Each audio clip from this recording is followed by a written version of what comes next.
नमस्कार दोस्तों, प्रकाश education hub के यूट्यूब चैनल पे आपका हार्दिक स्वागत और अभिनंदन।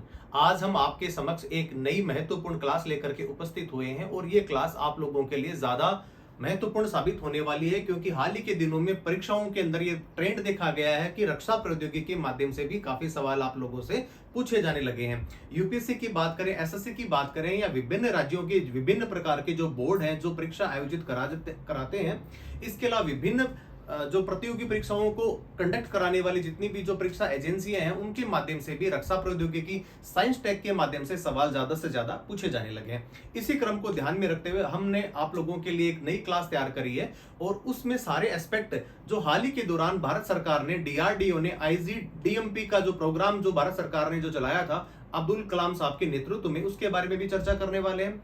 इसके अलावा आयरन महिला लेडीज के बारे में बात करने वाले हैं जिन्होंने अग्नि मिसाइल को तैयार करने में अपनी महत्वपूर्ण भूमिका निभाई, इसके बारे में भी बात करने वाले हैं। और इसके अलावा जितने रक्षा आयात और निर्यात के जो सौदे भारत सरकार ने अथवा भारत ने जो करे, उसके बारे में भी बात करने वाले हैं। और बहुत सारी, चाहे रक्षा क्षेत्र की बात हो, वायुसेना की बात हो, चाहे नेवल सेना की बात हो, इसके बारे में जितने हाल ही के दौरान जितने युद्ध पोतों का निर्माण किया गया है, इसके अलावा कौन कौन सी मिसाइलों का निर्माण किया गया, कौन कौन सी ऐसे टेक्निकल वेपन्स जो हम लोगों ने किसी दूसरे देशों से आयात करी, उसके बारे में भी हम चर्चा करने वाले हैं। तो आज का महत्वपूर्ण जो क्लास आप लोगों के समक्ष हम लोग लेकर के आए हैं, वो काफी आप लोगों के लिए महत्वपूर्ण साबित होने वाली है। चलिए बढ़ते हैं पहली स्लाइड की तरफ और मैं बताता हूं सबसे पहले इस प्रौद्योगिकी के बारे में कि रक्षा प्रौद्योगिकी होती क्या है और आजकल ये इतनी महत्वपूर्ण क्यों हो गई है। देखते हैं, जब 1947 के अंदर जब भारत आजाद होता है तो उसके पास में इतना कुछ ज्यादा नहीं था, हमारे भारत के पास इतना कुछ ज्यादा नहीं था, लेकिन चुनौतियां कम नहीं थी। और उसी के परिप्रेक्ष्य में अगर बात करते हैं तो 1962 का युद्ध, 1962 का युद्ध हम लोगों ने भारत चीन के मध्य लड़ा। हम सब जानते हैं कि इस युद्ध के अंदर भारत को बहुत ज्यादा नुकसान झेलना पड़ा था और भारत को बहुत बड़ी हार का सामना देखना पड़ा था। उसी के संदर्भ में बात करने वाले हैं कि उस समय भारत के पास में ना तो खाद्यान्न इतना पर्याप्त था, जिसकी वजह से भारत का पूरा ध्यान तो ये था कि हम अपने नागरिकों को किस प्रकार भरपेट भोजन उपलब्ध करा पाएंगे, लेकिन साथ में चुनौतियां और भी कई थी, क्योंकि भारत के समक्ष चाइना, पाकिस्तान, इसके अलावा बहुत सारी ऐसी रणनीतिक चुनौतियां थी जिससे पार पाना भी अपने आप में बहुत महत्वपूर्ण चुनौतियों में से एक था। बात करते हैं 1947 को जब भारत आजाद हुआ। 1948 को आते आते भारत को ये लग गया था कि अब जो है हमें परमाणु ऊर्जा के क्षेत्र में भी काम करना होगा। और पहली बार हमारे जो एक बहुत बड़े वैज्ञानिक हुआ करते थे, भाभा साहब जिनको कह सकते हैं, तो होमी जहांगीर भाभा के नेतृत्व में 1948 को परमाणु ऊर्जा विभाग की स्थापना की गई। परमाणु ऊर्जा की विभाग की स्थापना करने के बाद हम थोड़ा और आगे बढ़े तो 1958 के पास जब हम आए तो वहां पे हम देखते हैं कि यहाँ पे अपने को विज्ञान नीति की जरूरत पड़ती है। विज्ञान नीति का मतलब ये है कि बहुत सारे ऐसे रक्षा सौदे अपने को करने पड़ेंगे कि उस समय चाइना की चुनौती सबसे ज्यादा बड़ी नजर आ रही थी भारत को। और इसी के संदर्भ में देखते हैं कि 1948 को परमाणु कार्यक्रम की शुरुआत होती है डॉक्टर भाभा साहब के नेतृत्व में। और इसके अलावा 1958 के अंदर हम लोगों ने विज्ञान नीति को भी बना लिया था, जिसमें हम बात कर रहे थे कि अपने को भी अभी रक्षा क्षेत्रों के अंदर बहुत सारे ऐसे क्षेत्रों में काम करने की आवश्यकता है और अपने आप को कितना देश को मजबूत करना है, उसी के संदर्भ में भारत सरकार काम कर रही थी। चलिए अब मैं बात करने वाला हूं कि सबसे पहले रक्षा प्रौद्योगिकी के अंदर सबसे पहले बात करते हैं तो रक्षा प्रौद्योगिकी में मिसाइल टेक्नोलॉजी के बारे में बात करने वाले हैं। कौन कौन से ऐसे उपकरणों का उनको बनाया गया और वो किस प्रकार अपनी महत्वपूर्ण इकाई और कड़ी के रूप में देखा जाए तो सबसे पहले कलाम साहब।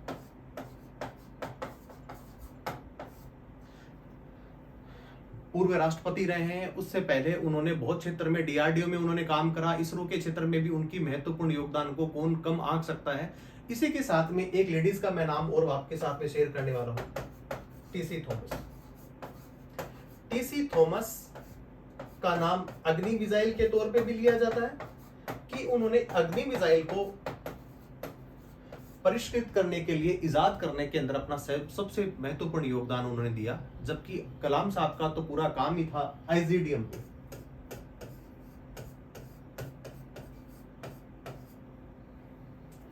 ये प्रोग्राम था। और इस प्रोग्राम के जरिए भारत सरकार को, या कहते हैं भारत को सबसे ज्यादा मजबूत अगर कोई करने का कार्य करा तो इन्होंने ये करा। तो मैं आपको बताता हूं इसके बारे में। इंटीग्रेटेड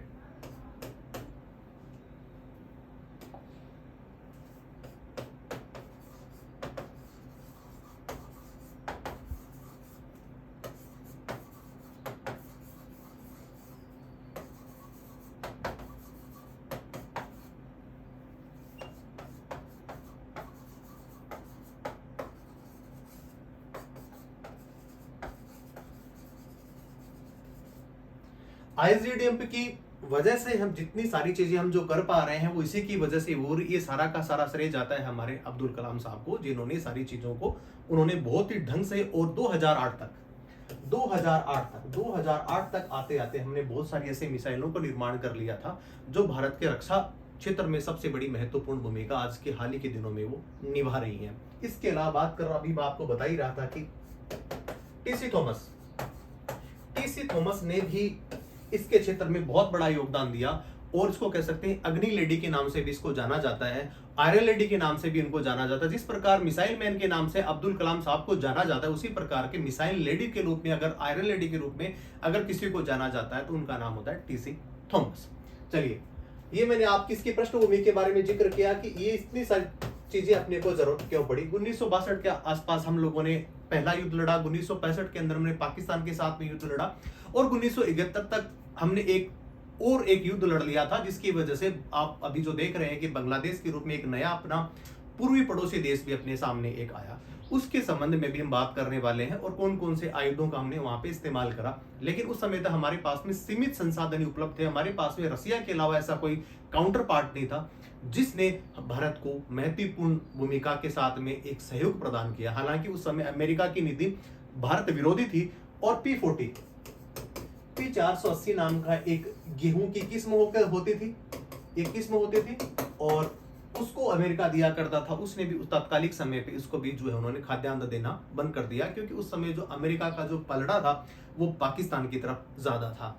तो इसी के संबंध में हमारे जितने भी जो नेता थे, प्रधानमंत्री थे, उन्होंने इस विषय के बारे में गंभीरता से सोचा, और उसके बाद में उन्होंने एक परमाणु कार्यक्रम का भी शुरुआत उन्होंने करी। बहुत बड़ी एक एकीकृत मिसाइल टेक्नोलॉजी प्रोग्राम जो लॉन्च करा, उसके बारे में मैं आपको बताने वाला हूं। और इस क्लास के दौरान हम चर्चा करेंगे कि भारत के पास में अभी कौन कौन सी मिसाइल्स है, कौन कौन सी ऐसी टेक्नोलॉजीज आ गई हैं, क्योंकि भारत दो चुनौतियों से सबसे ज्यादा भी आजकल क्या कर रहा है, लड़ रहा है। एक तरफ अगर बात करें, अगर इस तरफ कर दूं तो पाकिस्तान के साथ में ये जो टेरिटरी जो लग रही है, इसके साथ में ये जो पीओके वाला जो एरिया है, यहां से भी दिक्कत है। इसके अलावा पूर्वी सेक्टर की बात करें तो यहां पे जॉनसन रेखा है, और इसके अलावा जो चीन के साथ में जो सीमा जो लगती है, इसके साथ में भी काफी विवाद भारत का रह रहा है। तो इसके संदर्भ में भारत सरकार ने या रक्षा मंत्रालय ने कौन कौन से ऐसे उपकरण इजाद करे हैं जिसकी वजह से भारत अपनी जो जितनी भी प्रकार की जो सुरक्षा की जो चुनौतियां हैं उनको क्या करा, उनका माकूल जवाब दे रहा है पड़ोसी देशों को। तो इसी के संदर्भ के अंदर अगर बात करते हैं तो हाल ही के दौरान एक बहुत बड़ा जो अभी ऑपरेशन लॉन्च किया गया, जिसमें हमारे 3 ऑफिसर्स इसके अंदर शहीद हुए। हालांकि उसमें जवान भी शहीद हुए थे। इसके अंदर एक कर्नल, एक मेजर और एक डीवाईएसपी। ये मैं क्यों लिख रहा हूं, इसके बारे में मैं आपको बताने वाला हूं कि जब अभी अनंतनाग के आसपास डेंसी फॉरेस्ट के अंदर जो काउंटर ऑपरेशन चल रहा था, तो वहां पे आतंकियों ने गोली चलाने की वजह से ये 3 जो है हमारे रक्षा जो अधिकारी थे, उनकी वहां पे डेथ हो गई, वो शहीद हो गए। लेकिन पहली बार अगर भारत में ड्रोन के इस्तेमाल से किसी को खोज करके चुन करके अगर किसी ने मारा है, तो भारत में ये पहली बार हुआ है। क्योंकि इस ऑपरेशन के अंदर सबसे पहले भारत ने, क्योंकि बहुत ज्यादा घना जंगल है, वहां पे आतंकियों की पहचान नहीं हो रही थी और कहां से फायरिंग हो रही थी, इसके बारे में लोगों को नहीं पता था। रक्षा के जितने जो अभी सेनाएं थी, या कह सकते हैं सुरक्षा बलों को पता नहीं लग पा रहा था, तब वहां पे सबसे पहली बार ड्रोन का इस्तेमाल किया गया। ड्रोन की बात करते हैं तो रुस्तम ड्रोन की भी बात करते हैं। इसके अलावा एक अभी हाल ही के अंदर इंद्रजाल नाम का एक जो है ड्रोन, वो भी जो है यहाँ पे लगाया गया है। तो पहली बार अगर रक्षा प्रौद्योगिकी की बात कर रहे हैं तो ये अपने आप में महत्वपूर्ण है कि भारत ने पहली बार जो है वो आतंकियों को जो है टारगेट करने के लिए, उनको मारने के लिए पहली बार इसका प्रयोग किया है। चलिए तो बढ़ते हैं अगली स्लाइड की तरफ। अब बात करते हैं क्रूज मिसाइल की तरफ। मिसाइलें दो प्रकार की होती हैं। मिसाइलों को काम है कि एक अपने जो रक्षा या इसको जो कह सकते हैं कि यहां से जो भी वेपन्स अपन ने बनाए हैं या वार हेड का मतलब होता है आगे जो आयुध सामग्री जो लगी होती है वही जाकर के आगे किसी चीज को नेस्तनाबूद करती है, डिस्ट्रॉय करती है, नुकसान पहुंचाती है। तो वार हेड पे इस प्रकार मिसाइल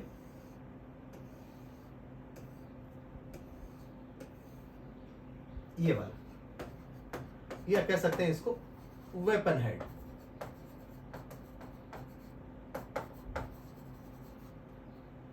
ये तो पूरा वेपन हेड है, इसी के अंदर सारा आयुध भरा होता है, लेकिन इसको यहां से पुश करके और आगे तक ले जाने का जो काम करता है वो करती है मिसाइल। और अब मिसाइल के क्षेत्र में बात करने वाले हैं तो भारत ने ऐसी कौन कौन सी मिसाइलें इजाद कर ली हैं, उनकी टेक्नोलॉजी को प्राप्त कर लिया, उनको बना लिया है। इसी के संदर्भ में अगर मैं आपको बताऊं तो यहाँ पे दो प्रकार की मिसाइल अभी तक बनी हुई है। एक जिसकी बात करते हैं कि क्रूज मिसाइल, और दूसरी होती है बैलिस्टिक मिसाइल। सवाल पूछे जाते हैं कि क्रूज मिसाइल के अंदर क्या होता है, बैलिस्टिक मिसाइल के अंदर क्या होता है। मैं आपको बताऊं, क्रूज मिसाइल है उसकी जो कह सकते हैं उसकी जो रेंज है, इसकी जो परास जो क्षमता होती है वो कम होती है, और जो बैलिस्टिक मिसाइल होती है उसकी परास क्षमता तो ज्यादा होती है, लेकिन वो वायुमंडल को क्रॉस करके, जिस प्रकार मैं आपको बताऊं कि क्रूज मिसाइल जब इस प्रकार जब लॉन्च होती है, जब आकाश में जाती है, उसके बाद में पैरेलली चलती है और उसके बाद में जाने के बाद में वो अटैक करती है। लेकिन अगर बात करते हैं बैलिस्टिक मिसाइल की, तो बैलिस्टिक मिसाइल का जो प्रारंभ होता है वो इस प्रकार होता है, वो सबसे पहले यहां जाती है, यहां जाने के बाद इसका टॉप एज हो जाता है और कह सकते हैं कि वायुमंडल को क्रॉस करके ये ऊपर तक जाती है, उसके बाद फिर यहां से वो डाउन होती है, तो सबसे ज्यादा ऊंचाई भी लेती है। और ऊंचाई लेने के बाद में जब ऊंची चीज जाएगी आगे जाकर के जब वो गिरती है तो दूरी को ज्यादा नापती है। कह सकते हैं कि परास की जो क्षमता होती है बैलिस्टिक मिसाइल में ज्यादा होती है बनिस्पत क्रूज मिसाइल के। लेकिन अब दो चीजें और मैं आपको बताने वाला हूं कि कौन इसको कंट्रोल कर सकता है और कौन नहीं कर सकता। क्रूज मिसाइल को आप कंट्रोल कर सकते हैं, उसको नियंत्रित कर सकते हैं, उसकी गति को कम ज्यादा कर सकते हैं, लेकिन बैलिस्टिक मिसाइल एक हद तक आपसे कंट्रोल हो सकती है। उसके बाद में जैसे ही आप वायुमंडल को क्रॉस करके जब निर्वात में जब आप जाएंगे तो वहां पे आपका कॉन्टैक्ट खत्म हो जाएगा, किसी प्रकार की कोई चीजें आपके कॉन्टैक्ट में नहीं रहेंगी। तो वहां जाने के बाद में ये अपने आप में स्वतंत्र हो जाती है, या कह सकते हैं कि इसका नियंत्रण जो है वो चलाने वाले का वो खत्म सा हो जाएगा। लेकिन जैसे ही वो वापस वायुमंडल में प्रवेश करती है तो वहां पर वापस वो जो है कनेक्टिविटी के साथ में जुड़ जाती है और जहां पे आप टारगेट करते हैं वहां पे मिसाइल टारगेट करती है। इसके अलावा कौन कौन सी चीजें होती हैं, वे मिसाइल जिनकी पूरी उड़ान स्वयं या निर्देशित होती क्रूज मिसाइल कहती है, बिल्कुल वही जाने जाते हैं। इनकी उड़ान को नियंत्रित भी किया जा सकता है, लेकिन इनका पता लगाना मुश्किल होता है कि कहां पे जाकर के गिरी और कितना इन्होंने नुकसान करा। लेकिन बैलिस्टिक मिसाइल के साथ में ये सारी चीजें हैं कि आप इनके अंदर जो है पता उनका लगा सकते हैं कि वो कहां गई, क्योंकि आपके साथ में लगातार वो कॉन्टेक्ट में बनी रहती हैं।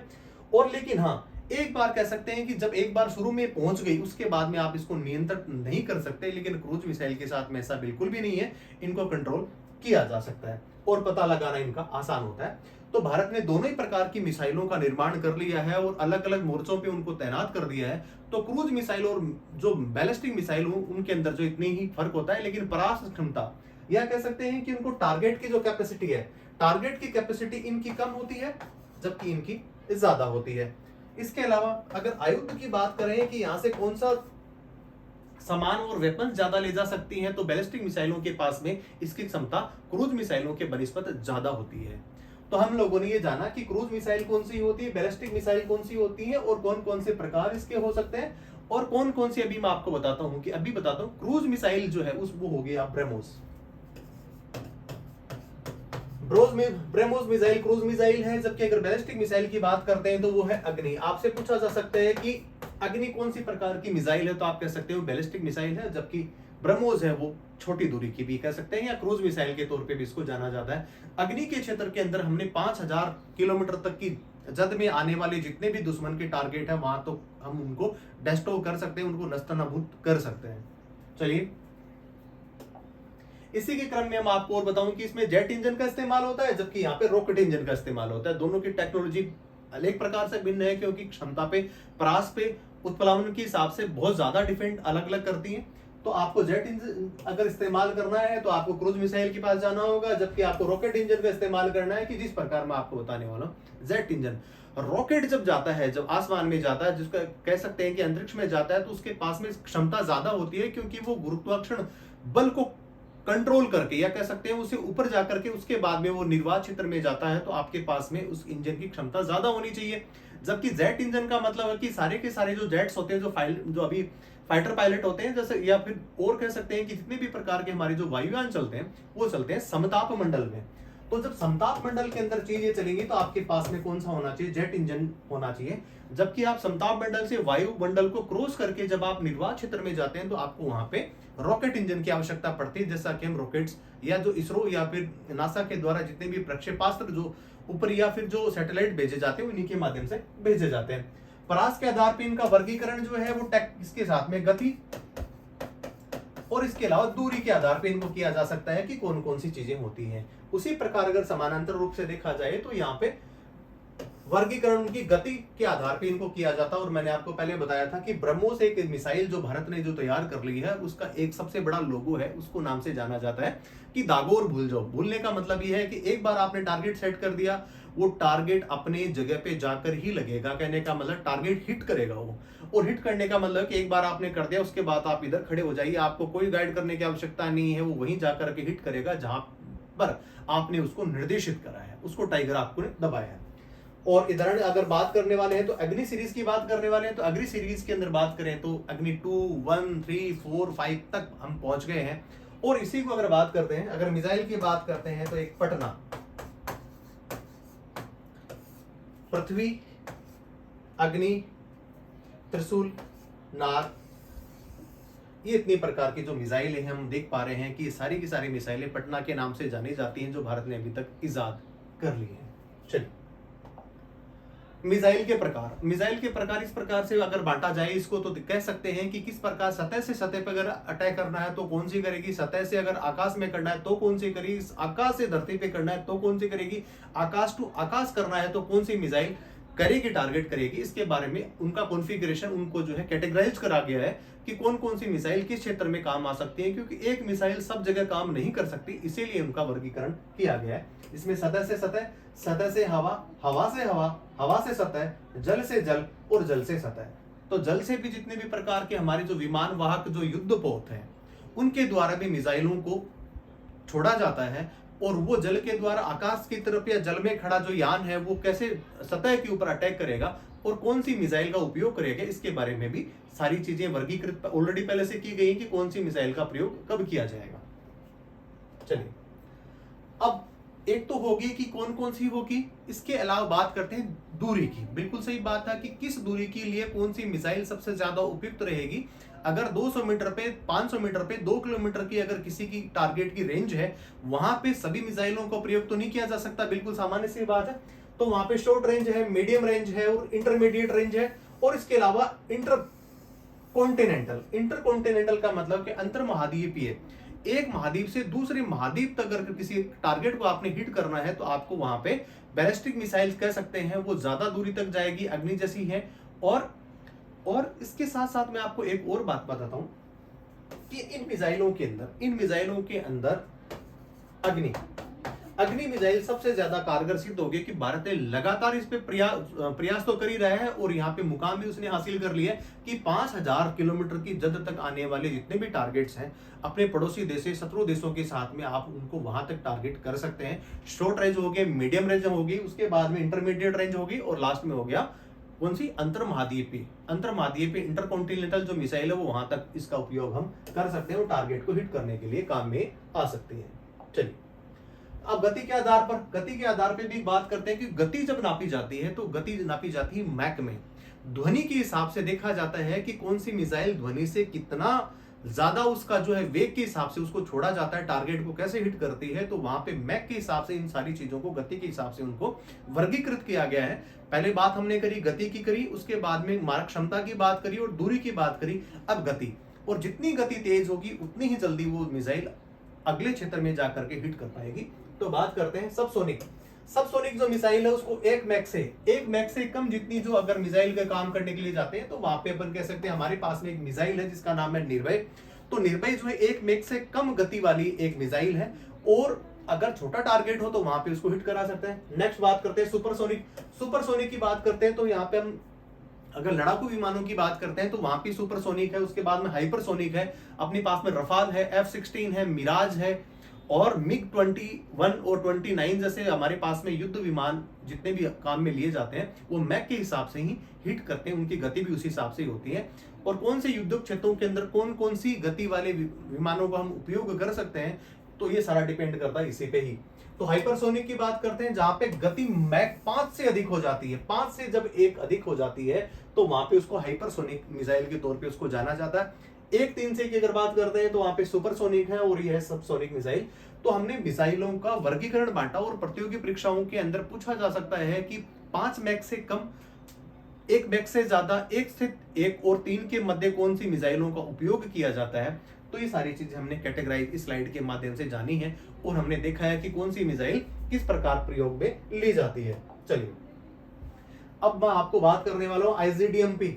आईजीडीएमपी का मैंने आपको शुरुआत में जब पृष्ठभूमि में इसके बारे में बताया था, जब मैं आपको बता रहा था आपको कि एक समन्वित निर्देशित प्रक्षेपास्त्र विकास कार्यक्रम आईजीडीएमपी, और इसका सारा श्रेय जाता है 1983 के अंदर अब्दुल कलाम साहब ने इसकी शुरुआत करी। 2008 तक आते आते इस प्रोग्राम को पूरी तरह से जो एक फल जो है वो पक चुका था और हमने बहुत सारी ऐसे मिसाइलों का निर्माण कर लिया था। उसी के संदर्भ में अग्नि जो मिसाइल वो भी तैयार हो सकती है, मतलब हो गई थी। और टीसी थॉमस को कौन भूल सकता, आयरन लेडी को कौन भूल सकता, जिन्होंने इस प्रोग्राम को सफल बनाने में अपनी महत्वपूर्ण भूमिका का निर्वहन करा।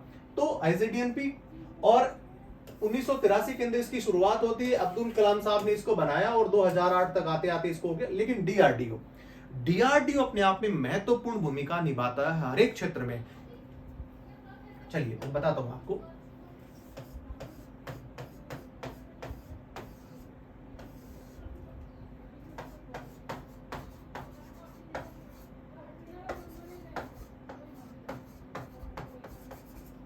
Defence research development organisation, DRDO की स्थापना 1958 में ही होगी थी। डीआरडीओ की स्थापना 1958 में ही होगी और उसी की वजह से ही सारे जितने भी प्रकार के रक्षा क्षेत्र के अंदर जितने भी प्रकार के प्रोग्राम्स अभी बनाए गए हैं उनके अंदर इसका बड़ा योगदान है। अभी वर्तमान में इसकी वी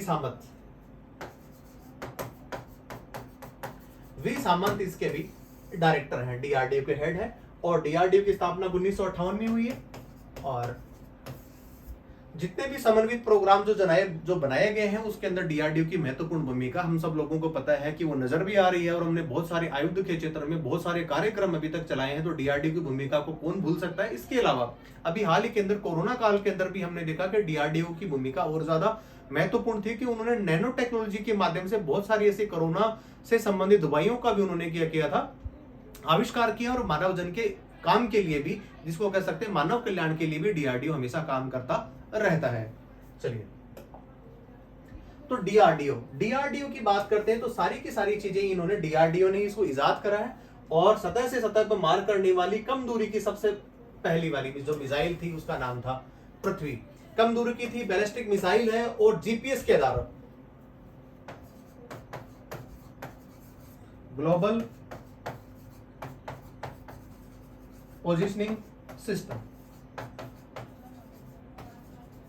जीपीएस के माध्यम हम कह सकते हैं कि छोटे से छोटे टारगेट, जहां पे कह सकते हैं कि 10 मीटर के टारगेट तक या 10 मीटर जहां तक आपने किसी रेंज को पृथ्वी को छोड़ने के लिए कहा गया, उसको निर्देशित किया गया है, तो 10 मीटर के टारगेट तक वहां पे हिट करने का कार्य कर सकती है वो जीपीएस के माध्यम से पृथ्वी कर सकती है।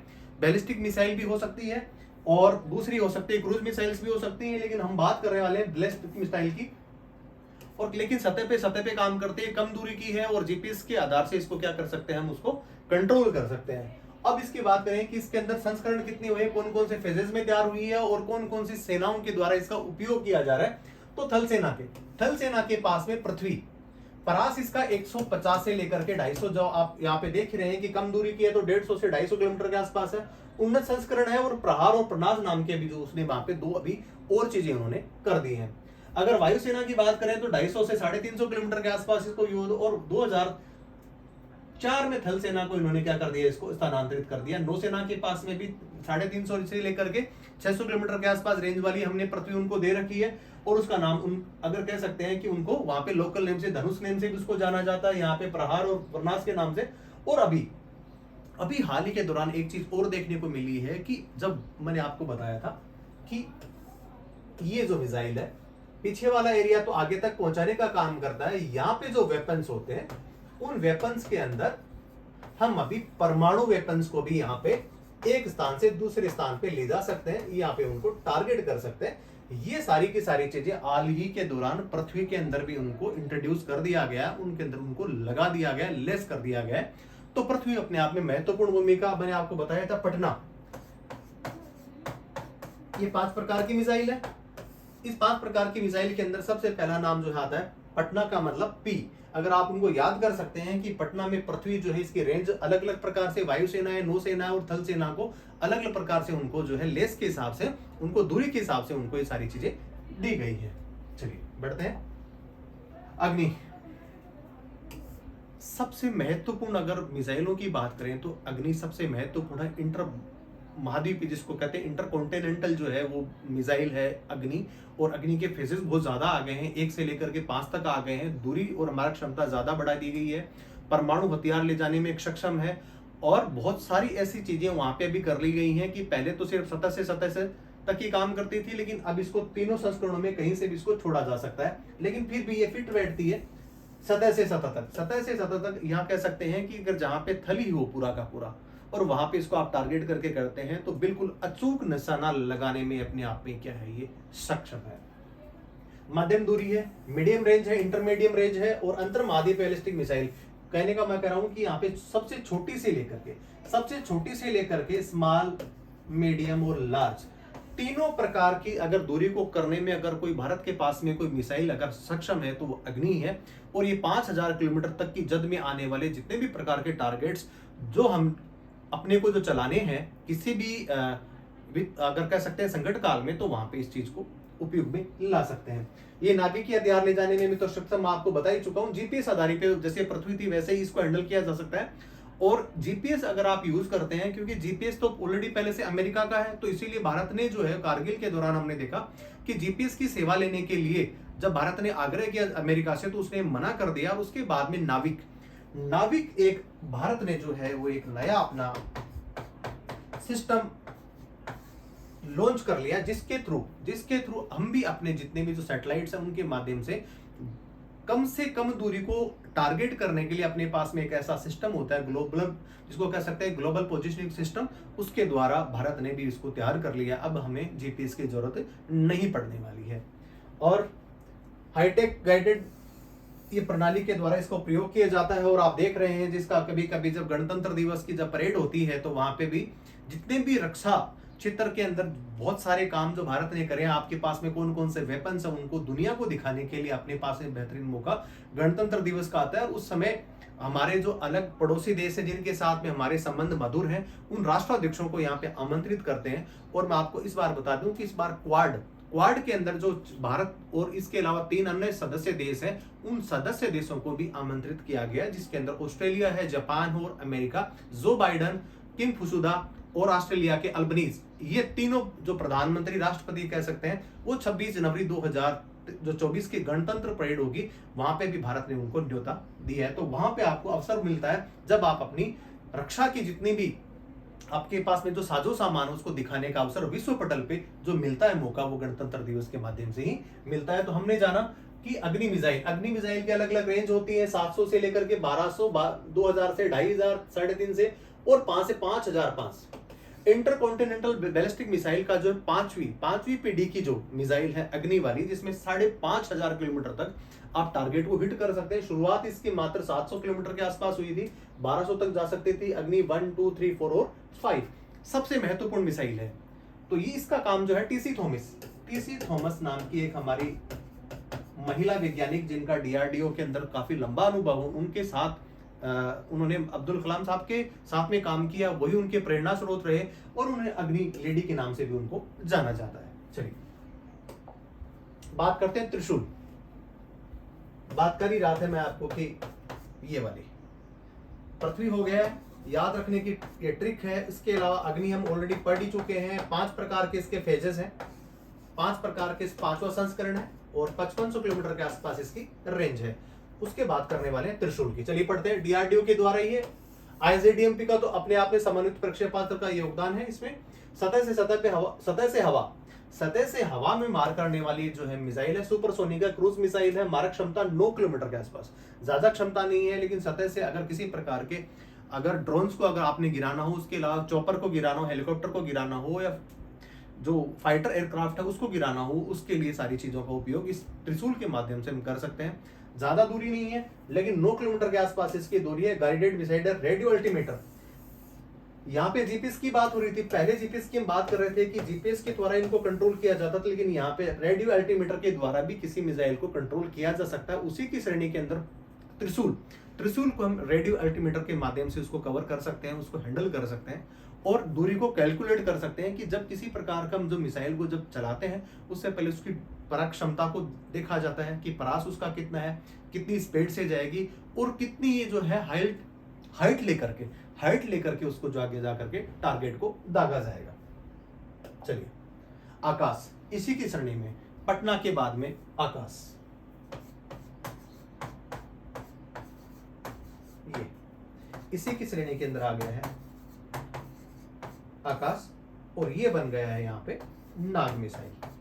ठीक, आकाश भी वही सेम है, डीआरडीओ के द्वारा इजाद किया गया। सतह से हवा में मार करने वाली जिस प्रकार त्रिशूल हुआ करती थी वैसा ही है, लेकिन यहाँ पे क्षमता के बारे में बात कर रहे हैं कि वहां पे 8-9 किलोमीटर के आसपास इसकी क्षमता हुआ करती थी, लेकिन यहाँ पर इसकी दूरी को बढ़ा दिया गया और 30 किलोमीटर के आसपास इसको कर दिया गया है। ये कमांड गाइडेंस सिस्टम से लेस मिसाइल है और जहां से इसको हिट किया जाता है वहीं से ही इसको यहाँ पे जो व्हीकल है, या इस व्हीकल से आप इसको क्या कर सकते हैं, कंट्रोल कर सकते हैं और यहाँ पे मिसाइल को आप आगे पीछे भी कर सकते हैं। टारगेट को इधर उधर अगर मूवमेंट करता है तो वहां पे भी आप इसको हिट करा सकते हैं।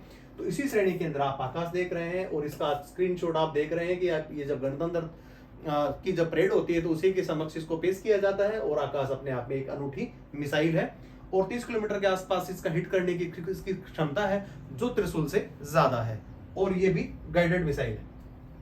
चलिए बढ़ते हैं। नाग के बारे में बता रहा था आपको, डीआरडीओ सेम है, एंटीटैंक गाइडेड मिसाइल। ये सिर्फ गाइडेड मिसाइल है और इसको हम कर सकते हैं, टारगेट हिट करने का काम सिर्फ टैंक का होता है, जिसको कहते हैं बैटल टैंक।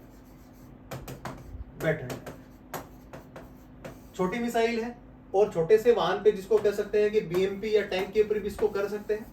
और मारक क्षमता 4 से 9 किलोमीटर है, क्योंकि जब आपस की फेस टू फेस लड़ाई होती है, कहने का 4 किलोमीटर के दूर पे दुश्मन के अगर आपको टैंक नजर आ रहे हैं तो यहाँ से इस मिसाइल के द्वारा उनको आप टारगेट को हिट कर सकते हैं। और एंटी टैंक गाइडेड मिसाइल है। पूछा जा सकता है कि इन निम्न में से कौन सी मिसाइल है जो टैंकों के लिए बनी है, एंटी टैंक गाइडेड मिसाइल है, तो उसका नाम आएगा नाग आएगा। इंफ्रारेड इमेजिंग गाइडेंस, इसका मतलब ये रात को भी आपको क्या कर सकती है, टारगेट को हिट करने में सहायक सिद्ध हो सकती है, क्योंकि इंफ्रारेड का वहां पे इस्तेमाल किया जा सकता है, रात में भी कार्य करने के लिए जानी जाती है। इसके अलावा दागो और भूल जाओ, टारगेट की जो एक्यूरेसी है हिट करने की, वो सबसे ज्यादा है इसमें। टारगेट एक्यूरेसी भी अपने आप में अनूठी है और सबसे ज्यादा सक्षम है। और स्थानीय परिवहन लॉन्च हेतु नामिका एक का प्रयोग किया जाता है। ये नामिका है कौन सा, जो मिसाइल को कैरियर करते हैं। इसमें नामिका ये छोटा सा एक बैटल का एक ये वाहन है ये, और ये भी अपने आप में मजबूत होता है, क्योंकि इस पे भी किसी को हिट, जैसे छोटी मोटी अगर गोलाबारी अगर होती है तो वहां पे किसी प्रकार का इसको नुकसान नहीं पहुंचता है। तो नामिका नाम का एक वाहन है, उसके ऊपर इसको क्या किया जाता है, लॉन्च किया जाता है। इसका आईपैड होता है वहीं से, और वहीं से आप इसको लॉन्च कर सकते हैं। तो नाग अपने आप में अनूठी मिसाइल है, एंटी टैंक गाइडेड मिसाइल है और इंफ्रारेड से इसको यूज किया जाता है। अचूक निशाना है, दागो और भूल जाओ की जो एक कैटेगरी है, जिसको कह सकते हैं टेक्निक पे काम करने वाली अपने आप में एक अनूठी मिसाइल है। चलिए बात करने वाले नाग मिसाइल के वायु संस्करण कौन कौन से। हेलिना का मतलब आप समझ ही सकते हैं कि हेलीकॉप्टर पे इसको जो लगाया जाता है, और नाग उसी के साथ में इसको भारतीय सेना के द्वारा उन्नत संस्करण SANT anti tank guided missile है, क्योंकि वहां पे हमारे पास में जितनी जो चॉपर हैं जो वायुसेना या कह सकते हैं कि थल सेना के पास में जितने भी हेलीकॉप्टर जो चौपर काम में आते हैं और छोटे युद्ध क्षेत्रों के अंदर उनको काम में लिया जाता है, जहां पे उनकी मारक क्षमता तो कम होती है, लेकिन पिन पॉइंट पे टारगेट को हिट करने का काम जो है वो नाग मिसाइल हेलिना के माध्यम से भी करा करती है। इसके अलावा ध्रुवास्त्र भाई तो वायुसेना की।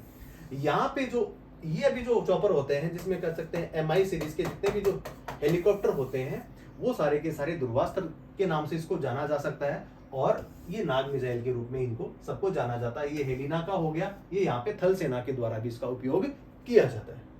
चलिए अब बात करने वाले हैं सबसे महत्वपूर्ण मिसाइल के बारे में, जिसके बारे में हर कोई जानता है, और भारत और रशिया के मध्य एक बहुत बड़ा एग्रीमेंट हुआ था और एक साझेदारी के तौर पे इनको बनाया गया। ब्रह्मोस अपने आप में इतनी संपन्न कह सकते हैं, ये कह सकते हैं अत्याधुनिक एक हथियार है, जिससे चाइना और पाकिस्तान इसलिए ही सबसे ज्यादा अगर खौफ खाए बैठते हैं कि आपके पास में ब्रह्मास्त्र, हालांकि उसके बाद में हमने S-400 भी लेकर के आ गए हैं, लेकिन अपने आप में अनूठी और सक्षम मिसाइल है, और हमने इसको निर्यात भी किया अपने पड़ोसी देशों को, मित्र देशों को। चलिए, भारत और रूस के द्वारा संयुक्त रूप से निर्मित है। ब्रह्मोस का नाम ब्रह्मपुत्र और मोस्कवा नदी जो है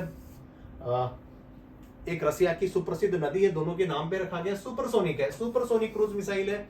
इसका मतलब इसकी स्पीड जो है वो ज्यादा है, और गति जिसी के बारे में बात कर रहा था, 1 से लेकर के 3 जितने भी प्रकार की जो मिसाइल होते हैं उनको कहा जा सकता है सुपरसोनिक, और 3 से लेकर के 5 हाइपरसोनिक मिसाइल। तो अपने आप में ब्रह्मोस सुपरसोनिक मिसाइल है। मारक क्षमता 290 किलोमीटर, 290 किलोमीटर के आसपास की आपकी मारक क्षमता है, और अगर आप अपने दुश्मन की टेरिटरी के आगे जाकर के आप इसको लगाते हैं वहां पे, तो आसपास का जितना क्षेत्र जहां पे आर्मर्ड फोर्सेज वहां पे डिप्लॉयड होंगी, वहां पे काफी नुकसान ये अपने आप में पहुंचा सकती है। प्रक्षेपण मोड सतह से सतह, हवा पे, जल में, कहीं पे भी। इस मिसाइल की सबसे बड़ी जो खासियत बात है वो ये कि आप इसको कहीं से भी टारगेट कर सकते हैं। सतह से सतह पे भी करेगी, जल से भी करेगी, वायु से भी करेगी। आपके पास में तो चीजें होनी चाहिए कि आप इनको एयरक्राफ्ट में भी लगा सकते हैं, आप इनको विमान जो जलपोत हैं, जो युद्धक जलपोत हैं, उनमें भी आप लगा सकते हैं, और इसके अलावा आप इनको सतह से सतह पे तो आप कर ही सकते हैं।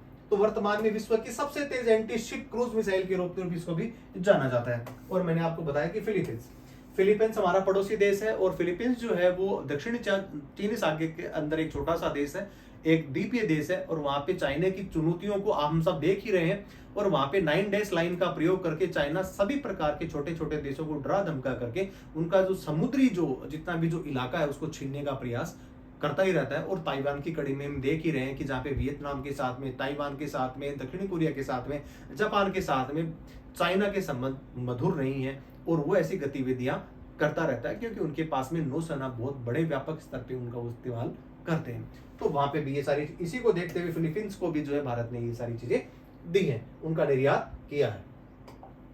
चलिए, ब्रह्मोस सेकंड अनेक प्रकार के संस्करण आते रहते हैं, क्योंकि संस्करण के अंदर किसी प्रकार के रेंज की, देखिए 2 चीजें हैं, रेंज, उसके बाद में उनकी स्पीड,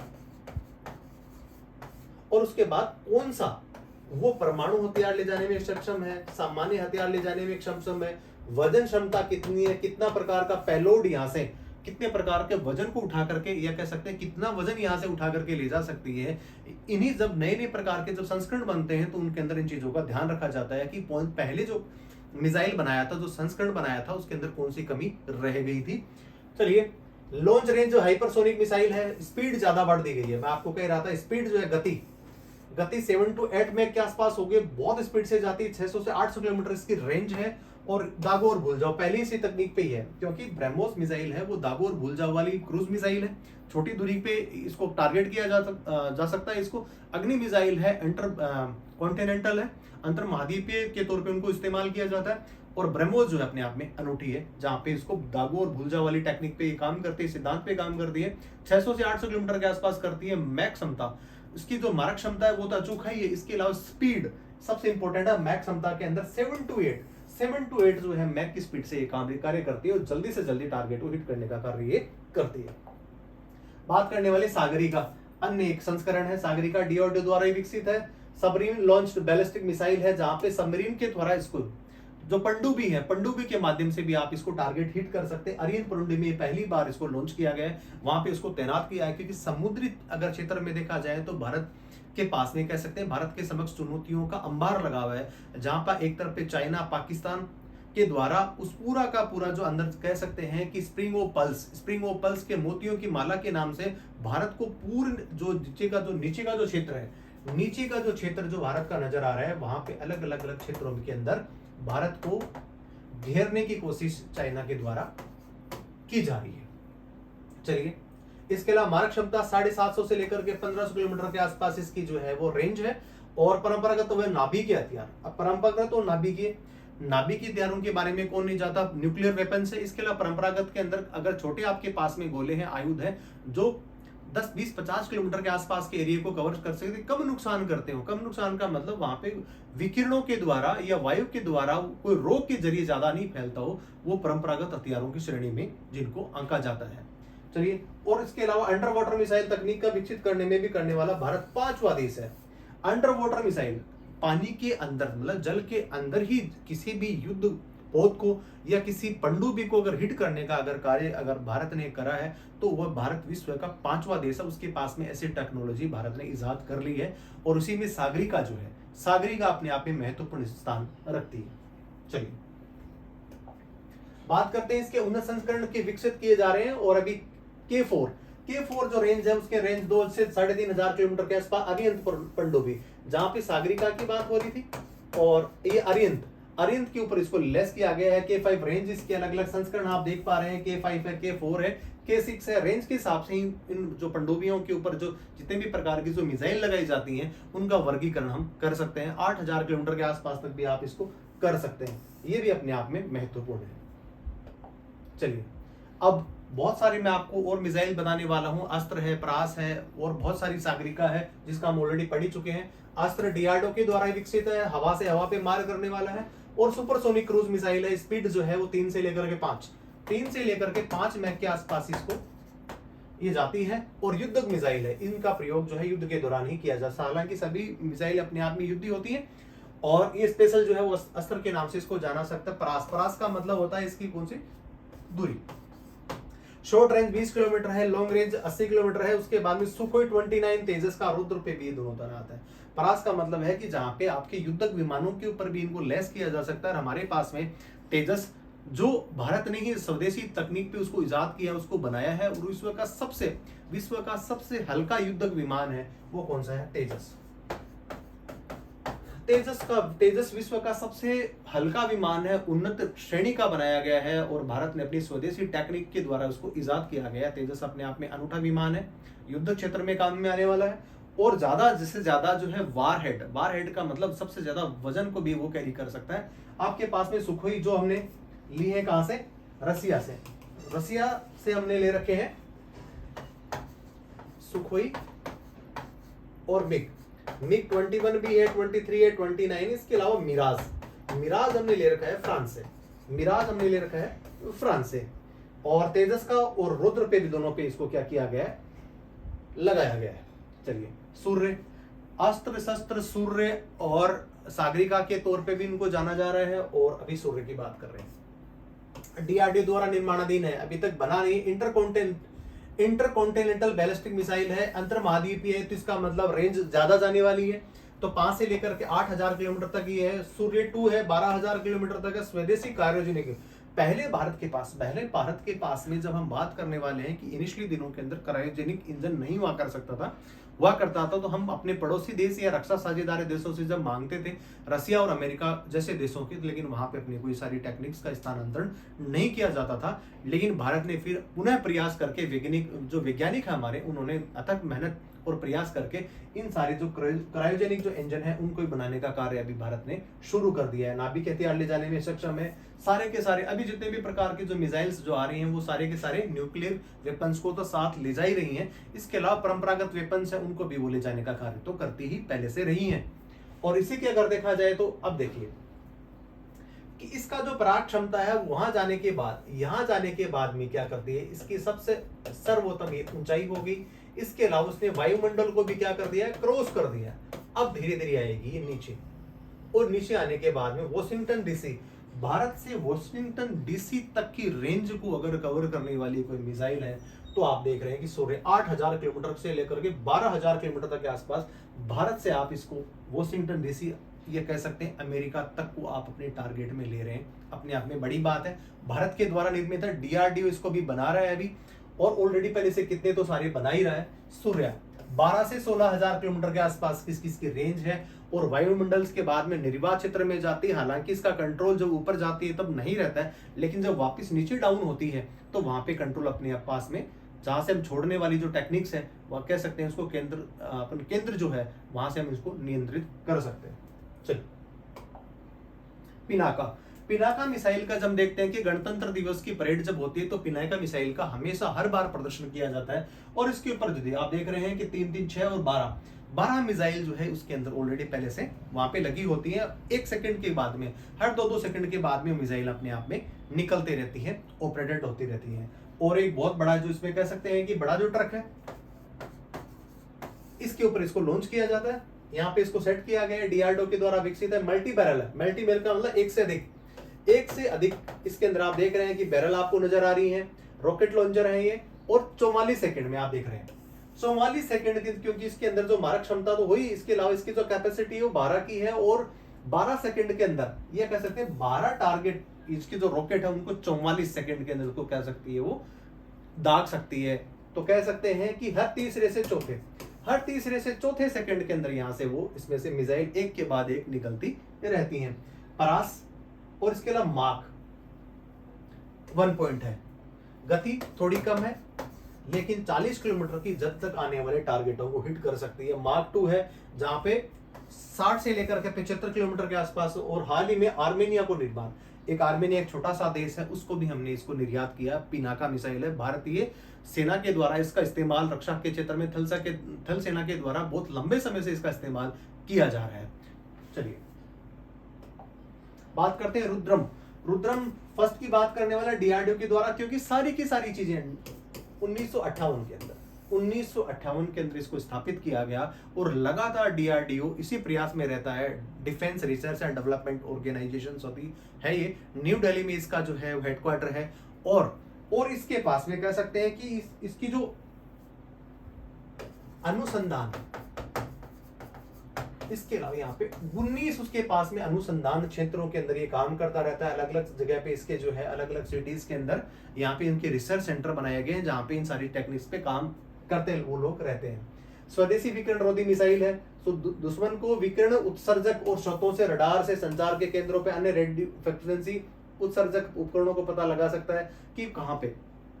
कभी कभी देखता है कि दुश्मन देशों के द्वारा ऐसे बहुत सारे ऐसे जो है आयुधों का निर्माण कर लिया जाता है, जहां पर वो अपनी किसी प्रकार की टेक्निक में जद में नहीं आते, आप उनको पकड़ नहीं सकते हैं। तो वहां पे इसका कार्य कौन कर रहा है? रुद्रम कर रहा है। रुद्रम इनको पकड़ भी सकता है और उसके बाद उनको हिट भी कर सकता है। दुश्मन के रडार स्टेशन को भी, जैमर्स को भी नष्ट करने का कार्य जो इतने प्रकार की जो कर सकते हैं, जो हालांकि अन्य देशों के द्वारा भी विभिन्न प्रकार की टेक्नोलॉजी के माध्यम से बहुत सारी ऐसी चीजें करी जा रही हैं, लेकिन भारत ने रुद्रम फर्स्ट के द्वारा इन सारी चीजों को कर दिया है। परास क्षमता 200 किलोमीटर और गति 0.6 से लेकर के 2 में ये कर सकते हैं इसको।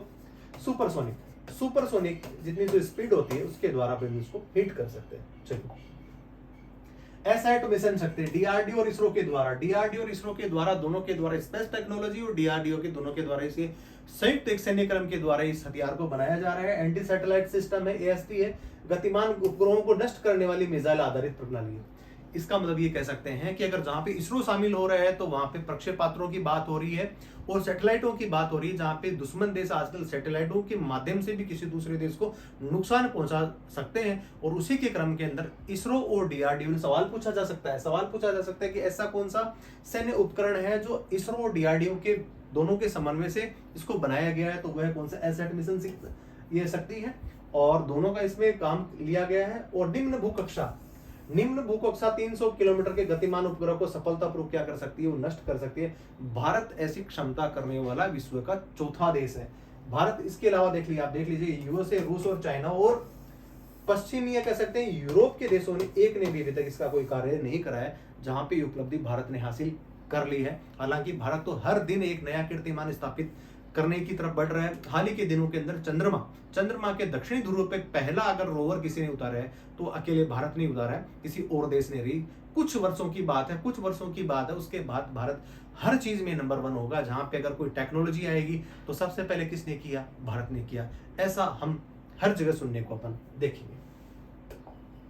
चलिए, बराक बराक के बारे में बात करते हैं तो इजराइल के द्वारा, या कह सकते हैं कि इजराइल से हमने इसको आयात करा है। और यहाँ पे दुर्गम क्षेत्रों के अंदर, क्योंकि हमारी सबसे ज्यादा चुनौतियां हैं वो सबसे ज्यादा है कहाँ पे, उत्तर पूर्वी क्षेत्र में, जहाँ पे पाकिस्तान और चाइना के साथ में अपने को यहाँ पे चुनौतियों को देखना पड़ रहा है, उनसे जूझना पड़ रहा है। तो वहां पे भारत और इजराइल के द्वारा संयुक्त रूप से विकसित लॉन्ग रेंज की सरफेस टू एयर, कहने का मतलब सतह से हवा क्रूज मिसाइल का क्या, लड़ाकू विमान, हेलीकॉप्टर, मानव रहित विमानों के यूए के अंदर अनआर्मर्ड व्हीकल, इसमें मानव रहित, इसके अंदर कोई किसी प्रकार के मानव का या इसको संचालित करने वाला कोई भी व्यक्ति नहीं होता। बैलिस्टिक मिसाइल या क्रूज मिसाइल मिसाइल को नष्ट करने में सक्षम है। प्राग क्षमता 100 किलोमीटर दूरी। उन्नत संस्करण रूप के रूप बराक 8ER। अब इसका जो है वो 150 किलोमीटर के आसपास इसको हमने बना लिया, इसकी रेंज जो है इसको बढ़ा दी गई है बराक। तो बराक जो है वो इजराइल और इंडिया का दोनों का साझा सैन्य उपक्रम है और उसको दुर्गम क्षेत्रों के अंदर इसका उपयोग किया जाता है। और अभी हाल ही के दौरान हमने, भारत ने अभी एक आतंकियों से लोहा लेने के लिए हमने ड्रोन का भी पहले इस्तेमाल किया, जो अभी हमने इन्हीं से लिया। चलिए, बात करते हैं क्रसम